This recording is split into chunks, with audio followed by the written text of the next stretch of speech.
Cuarto día del Congreso de Telefonía en Barcelona, seguimos cubriendo el sector de las telecomunicaciones desde el propio evento y ahora nos vamos a adentrar en la cobertura de grandes lugares, lo que serían estadios de fútbol, centros comerciales, etcétera, que tienen mucha densidad de población, pero también requieren evidentemente muchos puntos de acceso para conseguir que las redes celulares operen óptimamente.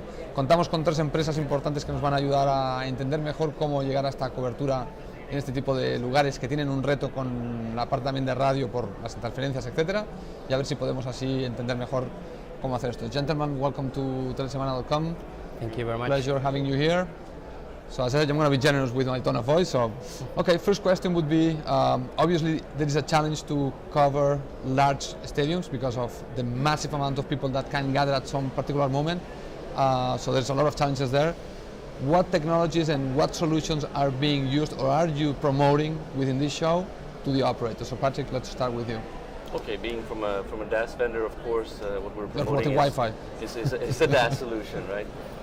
Last year we were lucky enough to make 8 of the 12 stadiums in Brazil for the World Cup, and basically it's a capacity solution, so whatever technology you have available, you'd like to deploy. What we did was 2, 3 and 4G plus Wi-Fi, and the experience shows that whatever capacity you put in there, the crowd will consume, so there's no limit really.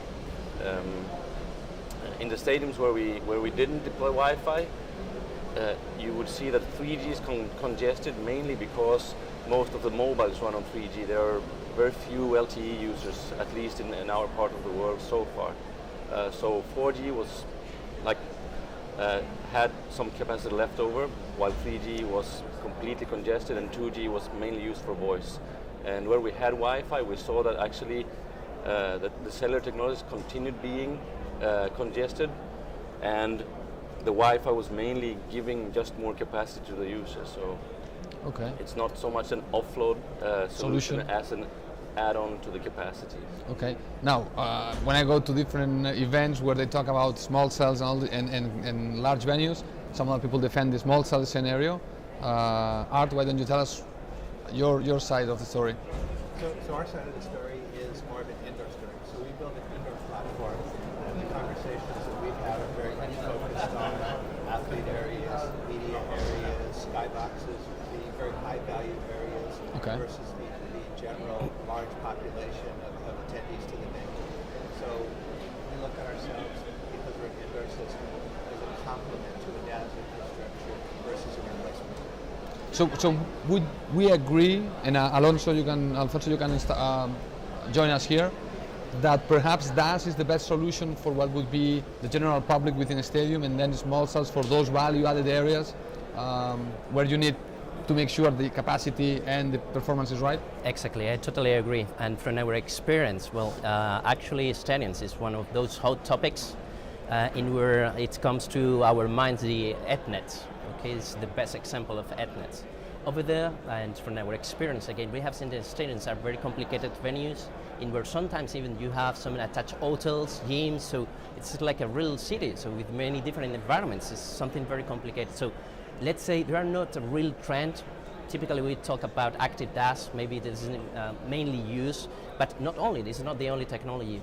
Maybe we make use of small cells in some other areas in where this is the best deployment to do in terms of cost efficiency.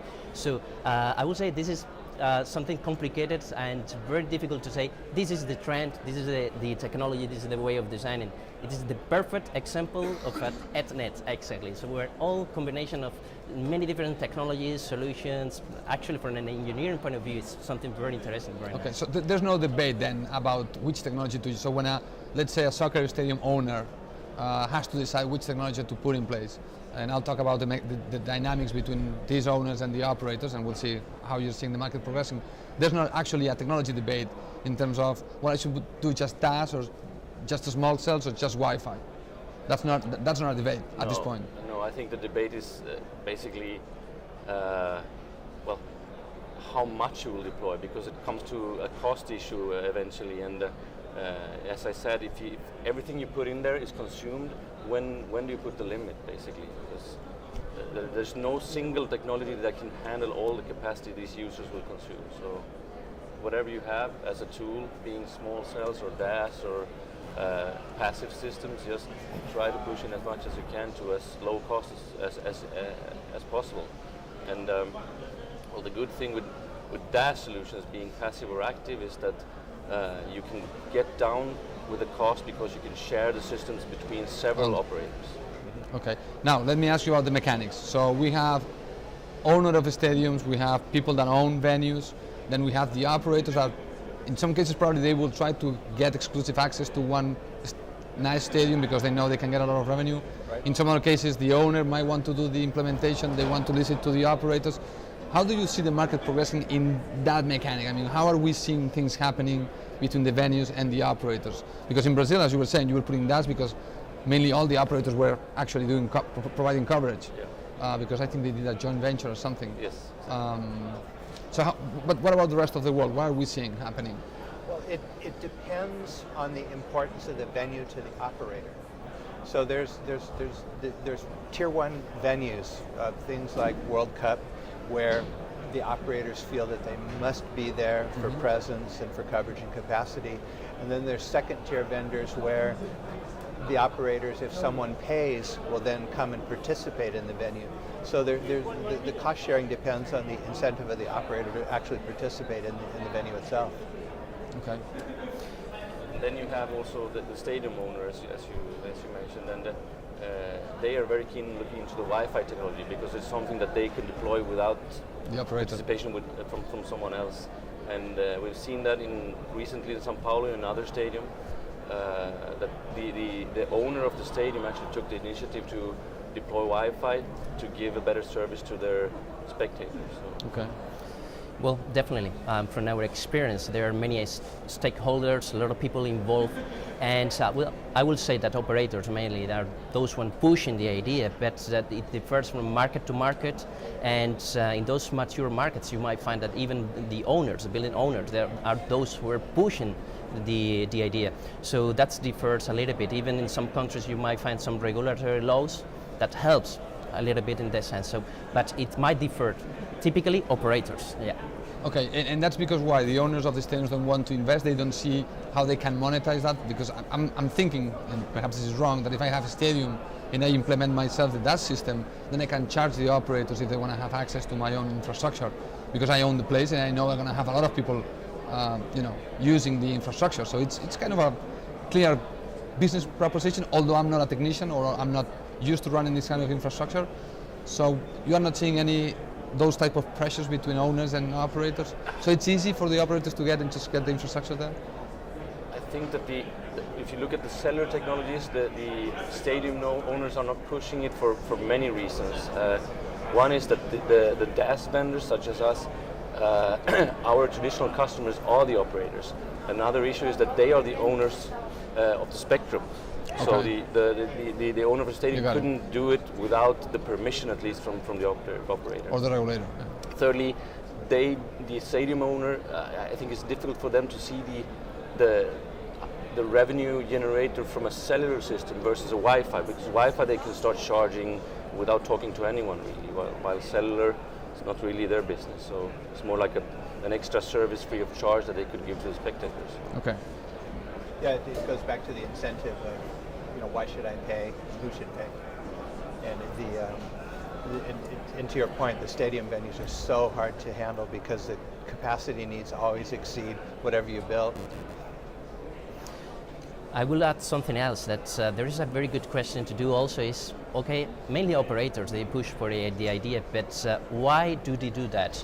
And that also differs market to market. Mature markets, well, they see there is a revenue in the site, there is a business side, let's say, and in some other markets, they let's say they take the decision just because only considering the problems they could have, from a user's point of view, and if you go to an stadium, you try to upload your images, you try to get in contact with your colleagues, and you are frustrated because you cannot connect to the network, it's already collapsed. So sometimes that's what they are scared about, the user's experience. They are not looking for any business behind. So this is also interesting to see the motivations behind and the decisions of going to the deployment of in building DAS or any other solution inside. So that also differs from market to market. There's one more thing to add to that. If you look at the FIFA games or Olympic games, actually many times the operators are sponsoring the games and they have the obligation to do these things. It's a demand from whoever organizes the event that they provide the coverage. Okay, now on top of the stadiums, which also is probably the clearest, we have other locations. I mean, we have malls and we have other areas where we have sudden dense peaks of people participating in a very small area. What other environments do you envision that we are going to face these type of challenges we see in the stadiums, and how are operators solving those issues with either DAS, small cells, Wi-Fi, or whatever they have at hand? Malls is the next frontier, or it's being solved with a mix of technologies. The malls are a little bit different because there's less imperative to provide service there, and with so many things going online, it's hard to pull from your cash flow as a mall owner to build something when business is changing and a lot of things are going digital. So there's a little bit of a struggle there where operators may tend to invest in a lower cost, single system for themselves to improve service from a competitive perspective, where they can't afford to do DAS at a large scale within a venue like that. Okay. Now, how do, for example, going back to stadiums, how do you dimension a network within a stadium that you have to assume that it's always going to be full?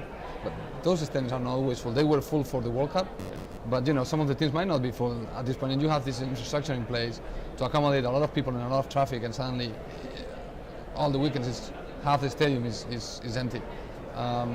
Is there any way, all these challenges and there's nothing to do with?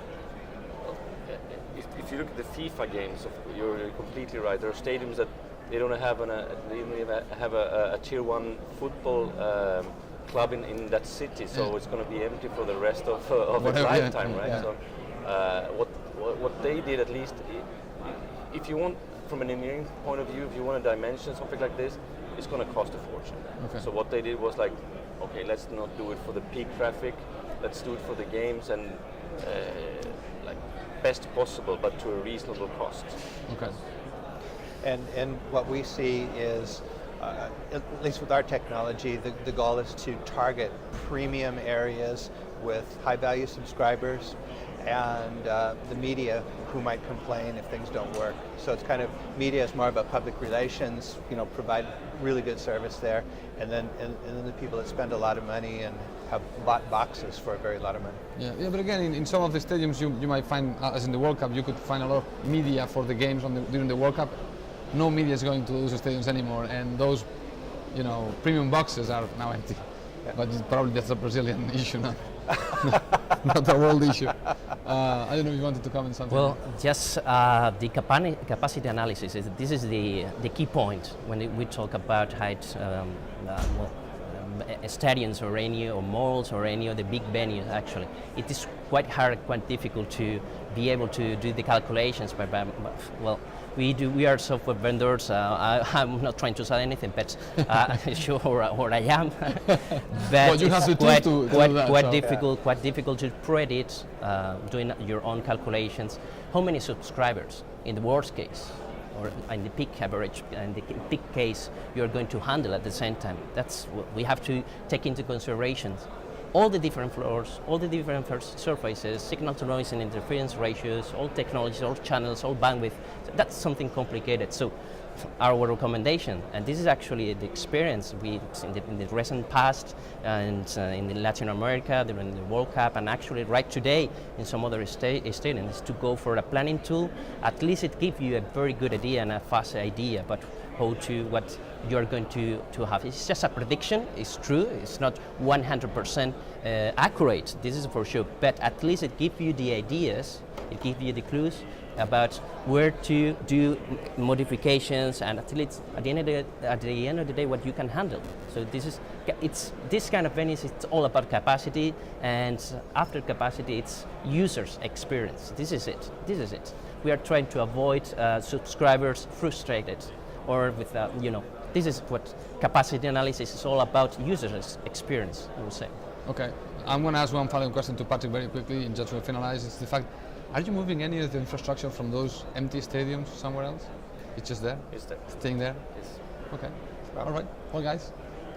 Is extra capacity sometimes brought in temporary capacity, or is it really all just installed? It's only just installed. Actually, we're still installing because the stadiums were not finished from a construction point of view when the World Cup was going on. So they're still building. So we have to continue building our system. So you're building systems for stadiums that are kind of empty? Yeah, but in the main capitals, like Sao Paulo, for example, the stadium will be going on for construction for another 2 years, right? So the World Cup thing was a temporary solution that they built. And in those cases it makes sense because they have crowd every week. It belongs to a club, so. Which is big, yeah, okay. Yeah. All right, well, thank you gentlemen for taking the time. You are 2 hours away from living this madness, so thank you so much. Thank you very much. You. Muchas gracias. Muchas gracias.